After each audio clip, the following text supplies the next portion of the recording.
코로나19 확진자가 급증하면서 요양병원에서 백신 접종을 제대로 받지 않은 노인 사망자가 증가하고 있습니다.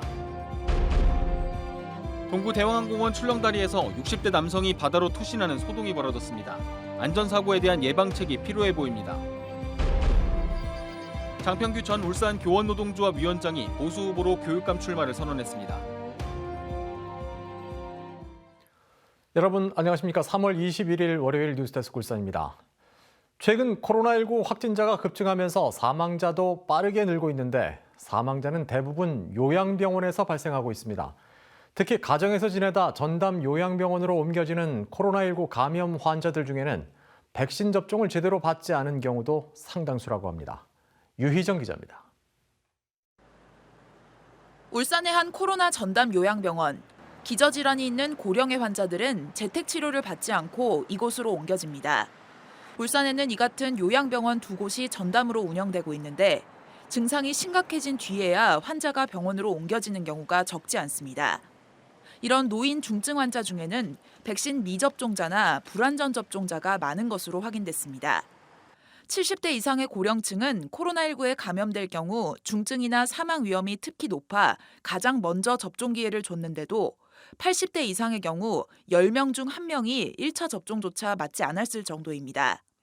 젊고 건강한 청장년층이 방역 패스 제도 등의 영향으로 99% 가까이 1차 접종이라도 마친 데 비해 저조한 수치입니다.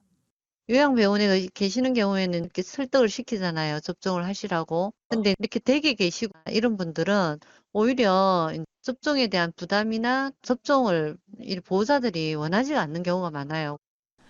일반 요양병원들도 오미크론 변이는 감당하기 힘들다고 호소합니다. 단체로 환자들이 백신 접종을 마쳤고 의료진이 직접 환자를 관리하지만 감염력이 워낙 강하다 보니 외부에서 한 번만 바이러스가 유입돼도 순식간에 병원 전체로 퍼지기 때문입니다. 약을 충분히 빨리 공급을 해줘야 되는데 약 공급이 제대로 안 됩니다. 지금 직원이 감염되고 나면은 일손이 부족해요. 인력을 저희한테 도와주시면 좋겠는데.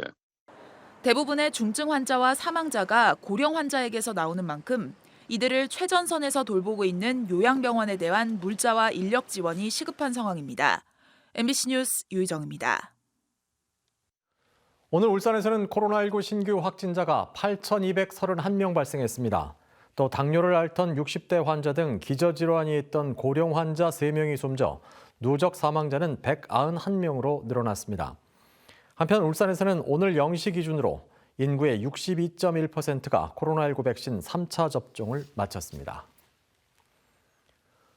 동구 대왕암공원 출렁다리에서 60대 남성이 뛰어내리는 소동이 벌어졌습니다. 예상 못한 투신 소동에 예방책이 필요하다는 목소리가 나오고 있지만 지자체도 뚜렷한 해법을 찾지 못하고 있습니다. 정인곤 기자입니다. 울산 동구 대왕암공원 출렁다리. 주탑 간 거리가 303m로 전국에서 가장 깁니다. 지난해 7월 개통 이후 130만 명이 넘게 찾으며 울산의 대표 관광지로 자리 잡았습니다. 그런데 지난 17일 이곳에서 60대 남성이 바다로 투신하는 소동이 벌어졌습니다. 당시 남성은 이곳 출렁다리 한가운데에서 성인 어깨 높이의 난간을 넘어 20여 미터 아래 바다로 뛰어내렸습니다. 이 남성은 큰 부상 없이 본인이 헤엄쳐 나왔지만 술을 마시고 출렁다리에 들어선 것으로 확인됐습니다. 그 집안에 우환이 좀 있었는 모양인데요. 그러니까 뭐 자기는 뭐 마누라한테 겁질라고 그랬는 것 같기도 하고 뭐 폰도 그냥 거기에 놔놓고 그냥 뭐 했더래요. 술을 많이 마신 경우 안전요원들이 입장을 막지만 이 남성의 경우 알아차리지 못했습니다. 난간의 높이는 1.5m로 국토교통부의 출렁다리 안전기준인 1.2m보다 높은 상황. 결국 출입구에서 사전에 예방해야 한다는 지적이 나오고 있지만 미리 알아차리기는 힘들다는 게 구청의 설명입니다. 전국에 한 200개 정도가 출렁다리 있지 않습니까? 부산 송도도 있고 더 여러 군데 있다 아닙니까? 지금 음주 측정을 해서 출입시키는 것도 사실 없는 거 제가 알고 있고, 예. 안전요원들한테 이제 안전수칙 준수하십시오 이렇게 좀 강하게 그렇게 말씀드리고 이용할 수 있도록 그렇게 좀. 울산 동구청은 안전 매뉴얼을 만들어 추가 사고를 예방하는 한편 경찰과의 공조도 계획하고 있습니다. MBC 뉴스 정인곤입니다. 지난 선거에서 중도를 표방하고 출마했다가 낙선했던 장평규 전 울산 교원노동조합 위원장이 보수로 옷을 갈아입고 교육감 선거 재도전에 나섰습니다. 현재 다른 후보군의 뚜렷한 움직임이 없는 가운데 노키 현 교육감과의 진보와 보수 양자 대결 성사 여부가 이번 교육감 선거의 승패를 가를 전망입니다. 이동욱 기자입니다. 지난 교육감 선거는 후보가 7명이나 나서며 말 그대로 대혼전을 벌였습니다. 당선인은 진보 후보였던 노키 현 교육감.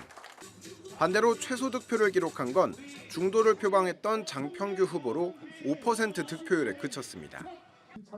당시 꼴찌 후보가 4년 만에 다시 열리는 교육감 선거에 가장 먼저 뛰어들었습니다.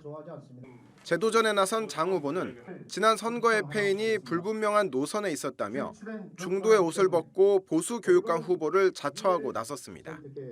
장 후보와 현 노키 교육감과의 지난 선거 득표율은 36%대 5%로 비교 불가지만 진보와 보수의 양자 대결이라면 상황은 급변할 수 있다고 판단하고 있습니다.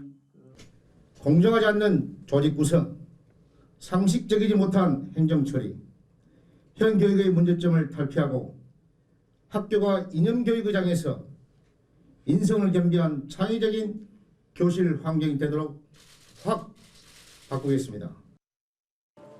이번 선거는 현 노키 교육감과 보수 후보 양자 대결이 될 거라는 전망이 우세합니다. 지난해부터 보수 진영에서 출마 후보자 여러 명이 거론되고 있지만 예비 후보 등록이 시작됐음에도 아직 이렇다 할 입장을 내놓지 않고 있습니다. 권오영 전 신의원, 문수초 이성걸 교장, 박흥수 전 울산시 교육청 교육국장, 박광일 전 울산 폴리텍 학장, 구강열 울산대 명예교수, 김석기 울산시 체육회장 등이 자천 타천으로 거론되고 있습니다. 이들은 지난 선거 때와는 달리 보수 연합을 위해서 판세를 관망하고 있는 것으로 분석됩니다. 혼전이 벌어졌던 지난 선거와 달리 인지도만큼이나 교육 철학의 차이가 큰 진보와 보수 후보의 양자 대결이 성사될지 주목됩니다. MBC 뉴스 이동욱입니다. 국민의힘 이채익 국회의원이 오늘 울산시의회 프레스센터에서 울산시장 출마를 선언했습니다.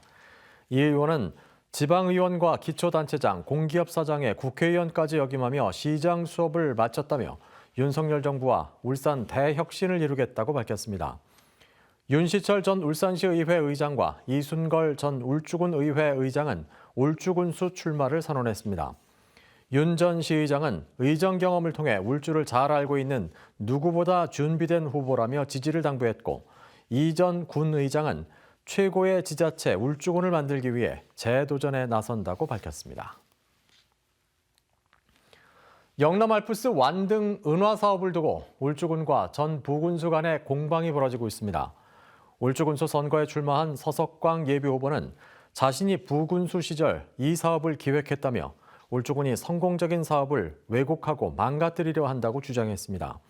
울주군은 이에 대해 법령상 문제와 외화 낭비 등으로 주화를 매달로 변경한 것일 뿐 완등 사업 자체는 그대로 진행된다고 반박했습니다.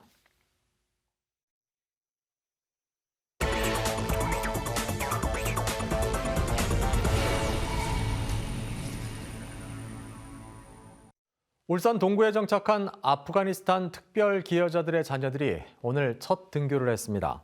이들은 유치원생 16명, 초등학생 28명, 중학생 19명, 고등학생 22명 등 85명입니다. 울산시 교육청은 특별 학급을 편성해 이들에게 한국어와 한국 문화 등의 수업을 진행하고 별도의 보충학습과 학교 생활 적응도 지원할 계획이라고 밝혔습니다. 동구청은 기자회견을 열고 사전에 주민 의견을 듣고 설명할 시간적 여유를 갖지 못해 안타깝게 생각한다며 특별 기여자의 정착을 적극 돕겠다고 밝혔습니다. 북구에 수소차 충전소가 한 곳 더 마련돼 운영에 들어갔습니다. 새로 마련된 수소 충전소는 북구 창평동에 마련됐으며 시간당 넥소 차량 기준으로 8대를 충전할 수 있는 압축기와 2,000리터 용량의 수소 저장 용기를 갖추었습니다.